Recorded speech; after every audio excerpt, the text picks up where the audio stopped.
Hey, what's going on, guys? Welcome back to my new series, 5 for 5, where in each video, I address what I believe to be 5 of the most effective exercises for each muscle group explained in just 5 minutes. Today is all about the chest, so let's waste no more time and jump right into our first exercise.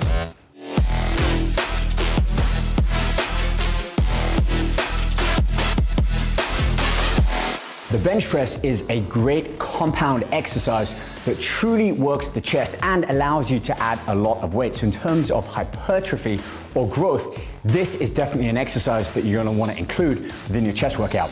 Ideally, you wanna hold the bar so when you lower it down, your wrists are directly over your elbows, which puts you in the best position to be able to drive up and put all of that effort translated onto the chest. The next thing is the elbows. You don't want the elbows to be flared out at the side.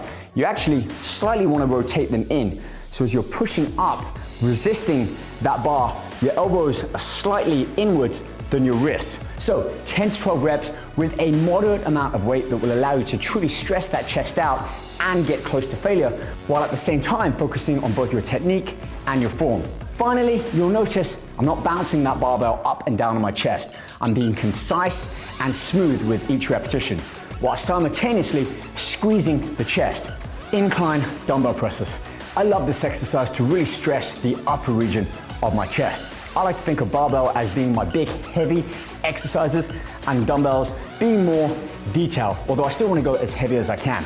The positioning of the back pad is only about 2 clicks up, a slight incline as opposed to more of an upright. And that's because when you're more upright, your shoulders come in a lot more to assist with this exercise. Elbows lead the way. I'm pushing from my elbow up as opposed to just trying to squeeze the chest and get the dumbbells up. And notice where I'm stopping. Not when the weight is directly next to my chest, but rather where my elbow is perhaps just a little bit lower than my shoulder. Again, driving from the elbow, get the dumbbells up. Dumbbells aren't touching. We want to keep tension in the pecs, so we engage up at the top, near enough a full lockout with the arm. My elbows aren't fully locked out because that will bring the triceps more into play. So I always include a fly movement as well as a pressing movement. Perform it in that motion as though you're hugging a large tree. You've got your arms slightly bent at the elbow, and therefore all of that effort is transferred to the chest as opposed to being kind of taken away by some of the triceps and of course the shoulders. Step forwards, keep the chest elevated, and as you draw the handles together, notice that my hands are slightly turned down. So it's somewhere between a neutral grip and a pronated grip, and that tends to be how I finish off the movement. The handles never really touch, nor should they. You first want to start with enough distance in front so that at full stretch, you still have tension in the cable, meaning that the weights aren't touching. We also don't want to overstretch the chest, so upon each rep, as I open my arm out, I'm not really going much further than my hand in line with my chest. When we get to the end of the movement, I'm just pausing momentarily to really flex and squeeze the pec before then opening back up. Control the pace at which you're performing.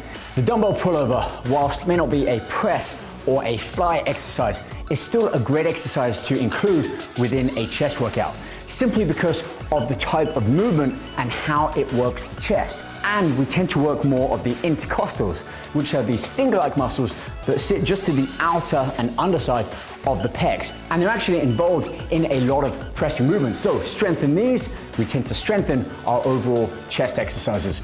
The dumbbell needs to remain vertical throughout the entire exercise. So you can see I'm holding the underside of the dumbbell with my hands in a diamond-shaped position like this and allowing it to flex at the wrist, much like a rudder does on a boat. So as I lower that dumbbell behind me, keep my arms slightly flexed, stretching out, feeling it in the chest, that dumbbell remains upright because of the flexibility in my wrist. Essentially, I'm in a bridge position, working the dumbbell through a full range of motion as I keep my back supported. Again, breathing is important on this one, and also keeping the integrity of the exercise to make sure that we're truly focusing on working the chest and those intercostal muscles within this exercise. We're finishing off with push-ups today simply because they truly are an effective exercise, even if you're only performing them with body weight.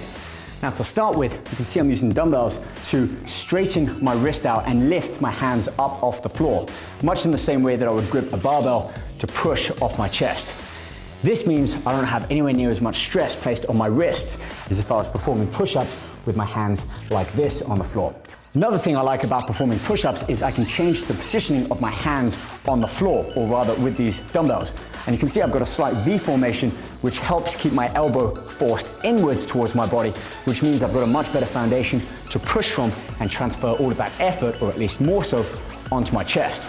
So when we're talking about detailing and conditioning within our chest, adding bodyweight push-ups and some dips, albeit leaning forwards at the waist to really work the outer tying of the pec, it's a great superset to finish our chest workout with. All right guys, there we have it. That is the end of today's 5 for 5 with our focus on chest. As always, be sure to check the video description where I'll include more about each exercise, along with more Instagram reels and YouTube shorts with additional exercises showing more variation and modifications.